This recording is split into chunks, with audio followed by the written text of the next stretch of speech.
श्री क्षेत्र सोमनाथमध्ये आपलं सर्वांचं स्वागत आहे।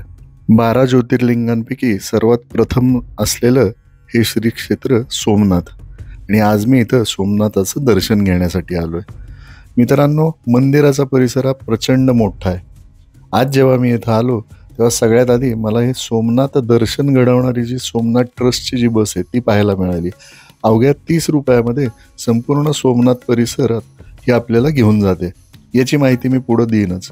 मंदिर परिसरात आपण प्रवेश केल्यावरती सगळ्यात आधी आपल्याला इथं असे काउंटर्स दिसतात। प्रसादाचे काउंटर्स आहेत, देणगी देण्यासाठीचे काउंटर्स आहेत आणि त्याच्याच पुढं इथून जे सुरू होतात हे जे काउंटर्स आहेत हे आपलं सामान, लगेज हे ठेवण्यासाठीचे। आपले मोबाईल फोन, पर्स हे जर आपल्याला इत्यादी वस्तू आपल्याला ठेवायचे असतील तर त्यासाठी असे ओळीनं असंख्य असे हे काउंटर्स उभारण्यात आलेत। मित्रांनो, सोमनाथ मंदिरामध्ये कोणत्याही प्रकारच्या इलेक्ट्रॉनिक वस्तूंना नेण्यास बंदी आहे। त्यामुळे आपल्याला या काउंटर्समध्ये आपल्या सर्व वस्तू जमा कराव्या लागतात आणि मग इथून आपली तपासणी झाल्यानंतर आपल्याला मंदिरामध्ये प्रवेश मिळतो। मित्रांनो, मंदिराचा परिसर हा प्रचंड मोठा आहे आणि आपल्यासोबत जर वयस्कर मंडळी असतील, ज्यांना चालण्याचा त्रास असेल, अशा व्यक्तींसाठी मंदिरानं म्हणजे मंदिर ट्रस्टनं इथं बॅटरी ऑपरेटेड गाड्यांची पण सुविधा दिलेली आहे। अत्यंत सुंदर आणि नीटनेटका असा ठेवण्यात आलेला आहे। परिसर मोठा आहे त्यामुळंच मी सकाळी दर्शन घेण्यासाठी आलो आणि आपणही जर सकाळच्या वेळी तिथं सोमनाथाचं दर्शन घ्यायला आलात तर खूप सुंदर आणि शांत पद्धतीनं दर्शन होतं। सोमनाथ मंदिराच्या शेजारच्या आवारात आपल्याला हे बोधचिन्ह असलेली ही इमारत पाहायला मिळते आणि ही इमारत किंवा हे जे स्थान आहे ते पुण्यश्लोक अहिल्याबाई होळकरांनी स्थापित केलेलं सोमनाथाचं जुनं मंदिर। या मंदिराला पुराणा सोमनाथ मंदिर या नावानं देखील इथं ओळखलं जातं। 1783 मध्ये पुण्यश्लोक अहिल्याबाई होळकरांनी या मंदिराची स्थापना केली, ज्याच्या आधी आक्रमणकर्त्यांनी मूळ सोमनाथाच्या मंदिराचा विध्वंस केला होता आणि त्यामुळेच मूळ सोमनाथ मंदिराला जितकं महत्त्व आहे तेवढंच महत्त्व या मंदिराला देखील आहे।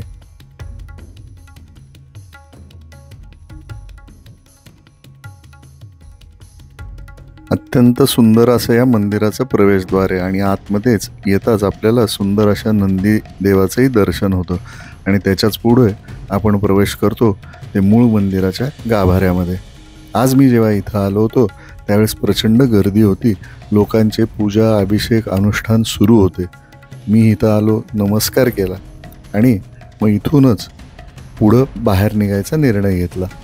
आपण जेव्हा इथून बाहेर पडतो ते आपल्याला अशा या जिन्यातून वरती जावं लागतं आणि आपण जेव्हा ह्या पायऱ्या चढून वरती येतो याच भागात, वरच्या भागात देखील आणखीन एक शिवलिंग आपल्याला पाहायला मिळतं आणि या शिवलिंगाला श्री अहिल्याश्वर शिवलिंग या नावानं ओळखलं जातं।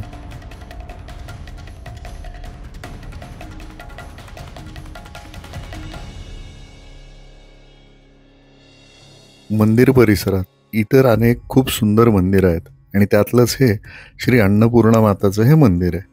अन्नपूर्णा माताचं दर्शन घेतल्यानंतर आपण त्याच्याच शेजारी असलेल्या श्री गणेशाचंही दर्शन घेऊ शकतो। याचसोबत इथं अजून एक खूप सुंदर असं शिवलिंग आहे आणि या शिवलिंगाला बंबकलेश्वर महादेव या नावानं ओळखलं जातं आणि या सर्व मंदिरांमध्ये दर्शन घेऊन आपण जेव्हा बाहेर येतो ते अगदी समोरच आपल्याला श्री सोमनाथ ट्रस्टचं भोजनालय दिसतं। सोमनाथ ट्रस्ट संचालित हे अन्नछत्र भोजनालय दिवसातून 2 वेळा येणाऱ्या भाविकांसाठी भोजनाची व्यवस्था करत आहे।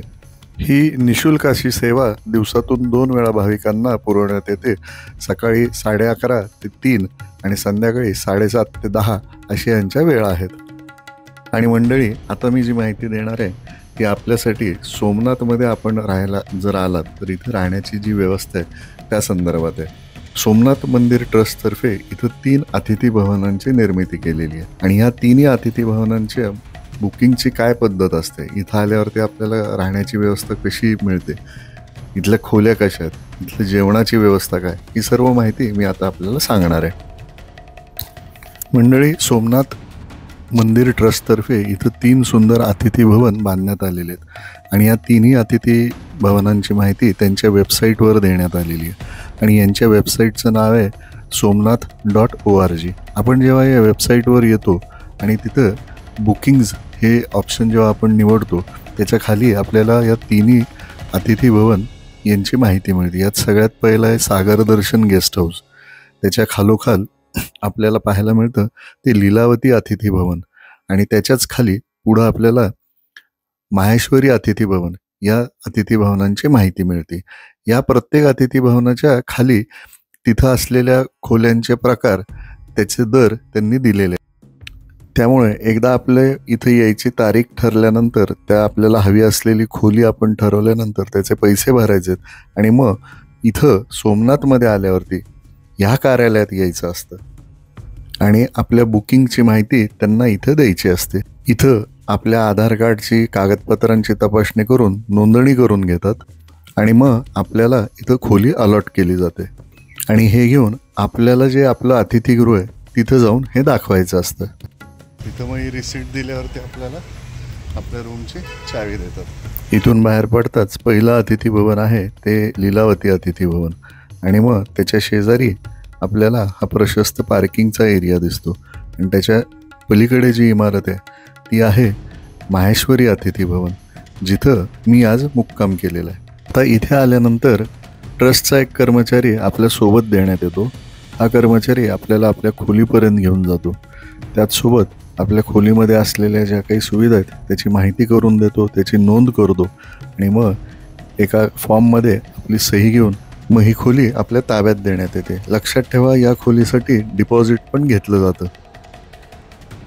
आपली खोली हे असं आहे, एंटर केलं की उजव्या हाताला एक वॉशरूम आहे, नीट क्लीन.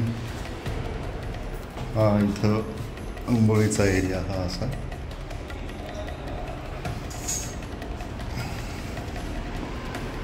टॉवेल साबण ते प्रोव्हाइड करतात.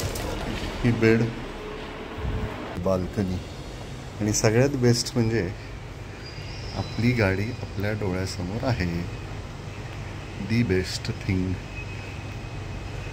आता दुपारचे वाजले 1:30 वाजता इथलं भोजनालय ते मी तुम्हाला दाखवतो. यांचं एक गुजराती पद्धतीचं जेवण असतं. हे 11:30 ते 3 वाजेपर्यंत असतं असं मला त्यांनी सांगितलं. तर आता थोडंसं इथलं जेवणाचं बघूया आणि मग इथून मी बाहेर पडणार आहे. इथली जे सगळे जे ठिकाणं आहेत ती पण पाहायचाच प्रयत्न करणार आहे. बघूया हे कसं कसं डेव्हलप होतं याची माहिती मी देत राहीन आपल्याला.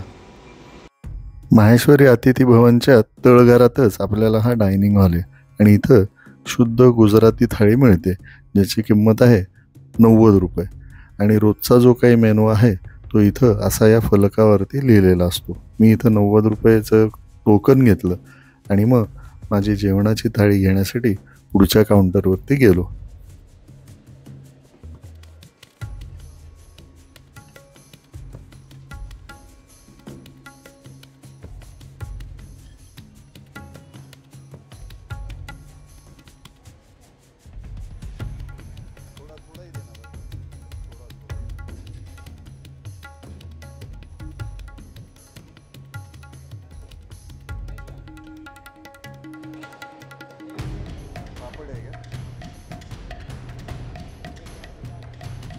₹90 जेवण आहे बघा. असं पापड, रोटी, बरगतचं ताट. पापड आणि याचे पैसे एक्स्ट्रा आहेत ताकाचे. आता जेवण करतो आणि नंतर मग पुढच्या प्रवासात भेटू आपण. मित्रांनो, खूप सुंदर असं हे जेवण संपवलं आणि मी इथून बाहेर पडलो ते माहेश्वरी अतिथी भवनच्या समोरच असलेल्या इमारतीमध्ये जाण्यासाठी. या इमारतीमध्ये आता एक नवीन म्युझियमची उभारणी होत आहे. हे म्युझियम अजून पूर्ण तयार नाही आहे, याची तयारी अंतिम टप्प्यात आहे. पण याची इथं म्युझियम आहे जशी मला इथली माहिती मिळाली म्हणून मी हे पाहण्यासाठी इथं आलो. तर इथल्या अधिकाऱ्यांनी मला हे म्युझियम पाहायची परवानगी दिली.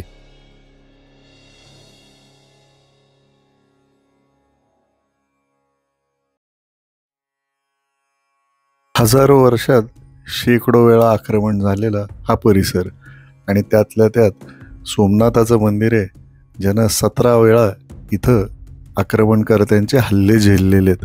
जेव्हा जेव्हा आक्रमणकर्ते इथं आले त्यांनी लूटपाट केली, मोडतोड केली, विध्वंस केला आणि त्यामुळेच या परिसरामध्ये आपल्या या श्री सोमनाथ मंदिराचे हजारो अवशेष विखुरलेले आहेत. आणि हेच अवशेष एकाच छताखाली गोळा करून ठेवण्याचा एक खूप सुंदर असा उपक्रम श्री सोमनाथ ट्रस्टतर्फे करण्यात आला आहे आणि त्यामुळेच इथं या म्युझियमची उभारणी करण्यात आली.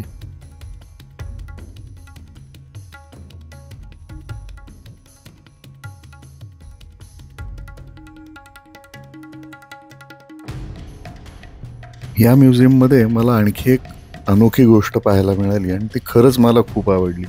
ते म्हणजे ब्रेल लिपीचा केलेला वापर.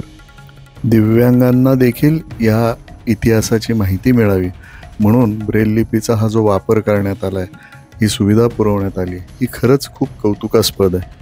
मंडळी, आपण भविष्यात जेव्हा कधी श्री सोमनाथाचं दर्शन घेण्यासाठी पाटण प्रवास क्षेत्रात वेरावलमध्ये याल, सोमनाथाचं दर्शन घेतल्यानंतर आपण सर्वांनी आवर्जून या म्युझियमला भेट द्यावी. कारण भारतीय संस्कृतीचा, भारताच्या इतिहासाचा खूप मोठा आणि अनमोल असा हा ठेवा जपण्याचा, त्याचं जतन करण्याचा एक खूप छान प्रयत्न सोमनाथ ट्रस्टतर्फे करण्यात आला आहे. मंडळी, माहेश्वर अतिथी भवनच्या समोर असलेली ही जी इमारत आहे, ही सोमनाथ ट्रस्टतर्फे बांधण्यात आली होती. ते या परिसरामध्ये गोरगरिबांच्या विवाह संपन्न होण्यासाठी, ज्या गोरगरीब कुटुंबांना विवाह खर्च परवडत नाही त्यांच्यासाठी अत्यंत नाममात्र शुल्कामध्ये संपूर्ण विवाहाचा खर्च सोमनाथ ट्रस्ट उचलते. आणि याच इमारतीमध्ये आपल्याला इथं सोमनाथाचा प्रसाद आणि इतर वस्तूंची पण इथं विक्री होते. त्यामुळं आपण जर का मंदिर परिसरात जर प्रसाद घ्यायचा विसरला असेल तर आपण जिथे राहणार आहात माहेश्वरी भवनला, त्याच्या अगदी समोरच या इमारतीमध्ये येऊन या कार्यालयातून आपण प्रसाद देखील घेऊ शकतो. आणि आता संध्याकाळी मी इथल्या बीचवर आलो आहे. बीचवर जायचं असेल तर इथं तिकीट आहे. मंडळी, या समुद्र किनाऱ्यावरती एक वॉकिंग प्लाझा बांधण्यात आलेला आहे. साधारण 2.5-3 किलोमीटर असावं याचा अंतर, पण याच्यावर जाण्यासाठी इथं 5 रुपये शुल्क घेण्यात येतात. आणि इथं आपल्याला अशा सायकल स्टँडची पण व्यवस्था आहे, म्हणजे आपल्याला सायकल पण इथं भाडेतत्वावर मिळते, ज्यासाठी आपल्याला 1 तासासाठी 10 रुपये भरावे लागतात. त्याचसोबत इथल्या स्थानिक लोकांकडून आपल्याला काही खरेदी करायची असेल तर त्याची इथं व्यवस्था करण्यात आली आहे. इथून मग पुढे येतो ते आपण समुद्राच्या किनाऱ्यावरती. हा समुद्राचा किनारा पण अत्यंत स्वच्छ ठेवण्यात आला आहे आणि इथं सगळ्यात पहिलं लक्ष वेधून घेतं ते ही सुंदर श्री मारुतीची ही भव्य मूर्ती.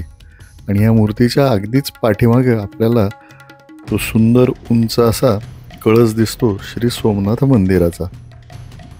समुद्र किनाऱ्यावरती हे असे उंट घोडे हे आपल्याला इथं पाहायला मिळतात. कुटुंबासोबत येणाऱ्या लोकांना डोळ्यासमोर ठेवून इथं वेगवेगळ्या गोष्टींची योजना करून देण्यात आलेली आहे. समुद्र किनाऱ्यावरती थोडा वेळ घालवल्यानंतर मी आता निघालो ते श्री सोमनाथ मंदिराची समुद्राकडनं दिसणारी बाजू पाहण्यासाठी. मंडळी, इतके वर्ष आपण सोमनाथ मंदिरात गेल्यानंतर तिथून आपल्याला समुद्र दिसत होता किंवा आपण पाहू शकत होतो. पण गेल्या काही वर्षात या मंदिराला लागून समुद्र किनाऱ्यावरती हा वॉकिंग प्लाझा किंवा ही पाऊलवाट बांधल्यानंतर इथे उभं राहून मंदिराकडे पाहताना खूप सुंदर असा हा अनुभव येतो. मंदिर खूप सुंदर दिसतं आणि इथंच आपल्याला हा ऐतिहासिक बाणस्तंभ दिसतो. आपण जेव्हा मंदिरात जातो आणि हा स्तंभ पाहतो त्यावेळेस या स्तंभावरती संस्कृतमध्ये एक वाक्य कोरण्यात आलेलं आहे. आ समुद्रांत दक्षिण ध्रुवापर्यंत अबाधित ज्योतिर्मार्ग. याचा अर्थ असा होतो की या स्थानापासून सरळ आपण गेल्यास दक्षिण ध्रुवावरती अबाधित म्हणजे कोणतीही जमीन न लागता आपण दक्षिण ध्रुवावरती पोचतो. आणि जेव्हा या वाक्याचा शोध घेण्यात आला तेव्हा असं आढळलं की खरंच इथून 10,000 मैलांवरती दक्षिण ध्रुव आहे आणि वाटेत कोणत्याही जमिनीचा तुकडा, कोणताही टापू काही वाटेत लागत नाही. हजारो वर्षापूर्वी इथल्या वास्तुरचनाकारांना, इथल्या शिल्पकारांना भूगोलाचं उत्तम ज्ञान होतं, हेच यावरून सिद्ध होतं. त्यासोबत या परिसराचं, या मंदिराचं रक्षण करण्यासाठी प्राणाची आहुती देणारे वीर हमीरजी गोहिलसारखे योद्धे देखील या मातीनं आपल्याला दिलेले आहेत. आक्रमणकर्त्यांना सामोरं जाताना मूठभर मित्रांना सोबत घेऊन त्यांनी आपल्या प्राणाची आहुती देऊन या परिसराचं रक्षण केलंय. त्यामुळं आपण जर सोमनाथमध्ये येणार असाल तर वीर हमीरजी गोहिल यांच्या या स्मारकाला आवर्जून भेट द्यावी.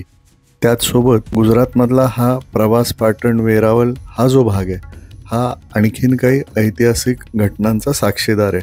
श्रीकृष्णाच्या आयुष्यातील काही महत्त्वाच्या घटना देखील इथं घडलेल्या आहेत आणि सर्वांची माहिती मी आपल्याला उद्याच्या भागात देणार आहे. Till then, stay happy, stay connected. Thank you.